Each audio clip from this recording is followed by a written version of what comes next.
Ito ang 13 essential tools ng mga professional electrician. So, pakinggan nyo guys kung ano itong content na ito. Tungkol to sa mga tools na dapat meron tayo. Kasi marami sa ating mga electrical practitioner, kagaya ng electrician, magsisimula pa lang sa trabaho, ang gamit nilang tools ay plies lang. Pagkatapos, umabot na ng 2 buwan, 3 buwan, hanggang 1 taon, yung gamit nila, yung pliers pa rin. Isang piraso lang. 'Di ba? Nagtataka ka paano nila nagagawa 'yun. So, ang ibig sabihin niya, nanghihiram lang sila. 'Di ba? So, sa ating mga electrical practitioner, mas maganda na meron tayong sariling gamit. Yung hindi tayo pahiram-hiram lang. 'Di ba? Una sa lahat, hindi tayo mapupulaan ng mga kapwa natin electrical practitioner na hiniraman natin. Pangalawa, hindi natin mawawala yan kapag meron tayong sariling tools kasi mas iingatan natin. 'Di ba? So, as much as possible, bumili tayo, mag-ipon tayo ng gamit. So, ito ang unang tools na dapat meron tayo.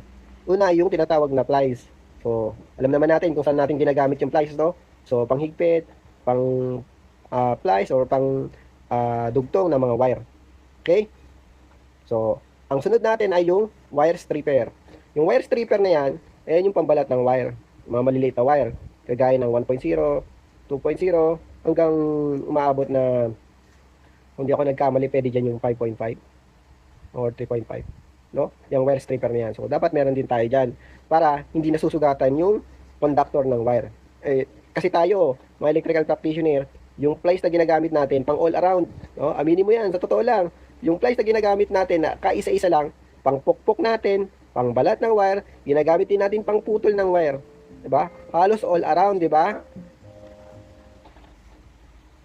Okay, so dapat meron tayong pliers at wire stripper. So, ang sumunod na gamit natin, pangatlo, ay yung tinitawag na Phillips screw at saka flat screw. So, alam naman natin saan ginagamit ang Phillips screw at flat screw, di ba? Panghigpit ng mga tornilyo, di ba? O, sabihin ko na lang pinagkaiba, yung flat screw, yun yung minus sign. Yung Phillips screw, yun yung plus sign, no? Tapos, yung iba pang mga Phillips screwdriver na ginagamitan, no? Meron kasing star screw, merong triangle, di ba? So, kung meron kayong budget, bumili kayo, mag-ipon kayo. Okay? So, tatlo na ha. So, yung pang-apat naman ay yung ginagamit natin, ito consumable to ha, yung pang-apat, yung electrical tape. Itong electrical tape na to, as electrical practitioner, kapag nasa planta tayo, or nasa warehouse tayo, dapat lagi tayong may dala nito. Bakit? Kasi, may mga pagkakataon na, pag nadaan tayo sa mga machineries, meron tayong makikita na wire na balat na, pero hindi pa naman kita yung conductor o hindi pa na kaka-ground. Pero dahil sa balat na to, so pag nakita natin, agad na natin itong lalagyan ng electrical tape, no? Hindi na tayo kaagad babalik pa doon sa maintenance room para kumuha ng gamit, para lagyan yung wire na nabalatan na.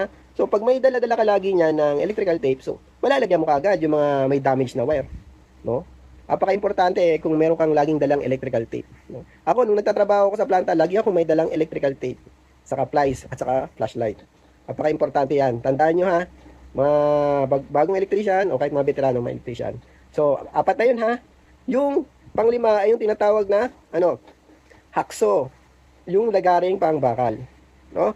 So, lagaring pangbakal, ginagamit natin yan pang lagaring ng kahoy. Pwede rin, pero mas matagal pag kahoy. Pero ginagamit natin yan para sa mga conduit, kagaya ng PVC, EMT, at saka RMC. No? Ayan ang pamputol natin ng raceway na conduit, no? Yung hakso. At kung ano pa na pwede natin putulin na pwede diyan, no? No, pwede mo pamputol lang kahoy yan pero matagal dahil yung ngipin niyan maliliit lang, no? Talagang pamputol lang yan para sa bakal at saka sa PVC. Okay? So yun yung panlima. So yung pang-anim natin is pliers din to. Ito yung tinatawag na side cutter, no? Side cutter pliers. So ito dinisenyo talaga to pamputol ng wire, pamputol ng maliliit na wire, no? Gaya ng 3.5, 2.0, no? 5.5, kaya pa yan, no? Pero yung malalaking mga kable, iba na yung pamputol diyan. Ayun yung tinatawag na bolt cutter. Yung malaking, parang malaking side cutter, no? Yan yung pamputol ng malalaking kable, yung bolt cutter. Okay? Pero hindi mo kailangan yun ha. Ang tinutukoy ko lang yung pliers na side cutter. Ayan oh, okay? Next is yung pang-pito. Yung pang-pito dapat lagi tayong meron nito. Ito yung tinatawag na adjustable wrench. So, pag meron tayo adjustable wrench, hindi na tayo babalik-balik kung saan-saan o manghihiram ng gamit, ng pang-adjust ng tornilyo Kahit anong size, pwede yung adjustable, no? So, manghiram na lang tayo siguro, yung walang-wala tayo, yung tinatawag na precision tools, yung pasadya talaga. So, kung meron tayong adjustable wrench, malaking tulong yan, no? Malaking bagay yan dahil hindi na tayo manghihiram ng iba't ibang size, no? Meron ako isang kumpanyang napasukan, sobrang tipid talaga ng head maintenance sila. Oh, sabi nila, hindi na raw kailangan ng combination wrench, basta meron kang adjustable wrench. 'Di ba? Ang gara, 'di ba? Paano kung maliit yung ano, yung paganoan mo, maliit yung espasyo, hindi kasya yung ulo ng adjustable, 'di ba? So, doon pumapasok na kailangan pa din, no? Yung maliliit na espasyo, so kailangan diyan maliliit na adjustable wrench. Or maliliit na combination, no? Okay? So, ang pang-walo natin, okay ha, naintindihan natin yung sa adjustable na wrench ha, kailangan meron tayo niyan. Yung maganda yung insulated ha, para kung live wire man yung ano mo, case to case basis, hindi ka makukuryente. Okay? Next natin yung multi-tester. So, yung multi-tester, alam naman natin kung saan ginagamit yan, pang troubleshoot, pang test ng voltahe, pang test ng amperahe, pang test ng direct current, pang test ng capacitor, pang test ng resistor, pang test ng capacitor at battery. So, kung iba-iba pa, kung ano pang kailangan i-test dyan, no? Basta set lang sa resistance, no? Clammeter, multimeter, okay yan. Pero halos ang kadalasan na ginagamit, na laging dala ng mga electrical practitioner kapag nag-iikot o nagro-rubing sa mga machineries, yun yung clamp meter. Okay? So, clamp meter, pwede. Multi-tester, pwede. Okay? So, yun yung pangwalo natin, ha? O, eto na. Yung pangwalo naman. Yung pangwalo, eto, sigurado. Dahil, sigurado, alam na alam ito ng mga tanso boy. Mga tanso boy dyan, ha? Bawas-bawasan na natin yung mangupit o pagtira ng mga tanso ha, baka mahuli na tayo ha. Dalang-dalangin na lang natin, no? So, ito yung tools na ginagamit natin pambalat ng wire dahil hindi kaya ng wire stripper. Ito yung electrician knife, no? Yung electrician knife na yan, matalim yan.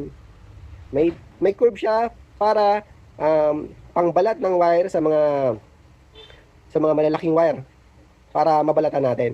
So, ayan siya, yung electrician knife, no? Matigas yan, no? Hindi yan katulad ng nabibili natin na cutter, yung cutter sa nabibili natin pang school. Kasi yun napuputol yun eh. Itong electrician knife na to, talagang matigas to. Dito basta-basta napuputol. Hindi na babali, no? Pumupurol pwede pa, pero hasain mo lang, no? Okay? So ang pangsyam naman natin ay yung pangsyam natin na tools ay dapat nagkukumpleto rin tayo, nag-iipon tayo nito. Ito yung Allen key. O Allen wrench. Dapat meron tayong Allen key na iba't ibang size, no? Kasi karamihan sa mga tornilyo, so Allen key yung ginagamit na tornilyo. So hindi naman natin pwedeng pang sarado, o pang bukas o pang higpit, pagluwag yung Phillips sa flat screw. So dapat meron tayong Allen key, no? So pag-ipunan natin yan para meron tayong tools, no? Bili na rin tayo ng toolbox para lahat yan inailalagay natin. Okay? Sumunod ay yung hammer. O in short, martilyo. O, saan pa natin ginagamit yan? So may pagkakataon na ginagamit natin yung martilyo kagaya ng pansinsel, no? Pag wala tayong chipping gun, example, dahil nagsisimula pa lang tayong electrician o nagsisimula pa lang tayong mangontrata, wala pa tayong pambili ng mga machineries, so dapat meron tayong martilyo o hammer, no? Para pang chipping o pansinsel. So dapat meron tayo niyan ha. Siyempre may kapartner din yan, di ba? Ang kapartner niyan yung chipping nail, di ba? Dapat meron tayong chipping nail, yung mismong pansinsel, di ba? Yung pag maglilinya ka ng tubo, roughing it yan eh. Ano na yan, tawag dito, tapos na yung wall. So, ikaw na maglilinya. So, sisinsilin mo yan. So, kailangan mo talaga, meron kang chipping nail. No? Nabibili naman yan. So, pwede kayong bumili niyan, no? Ilagay nyo na sa toolbox. Pero kung meron kayong budget, bili na rin kayo ng chipping gun.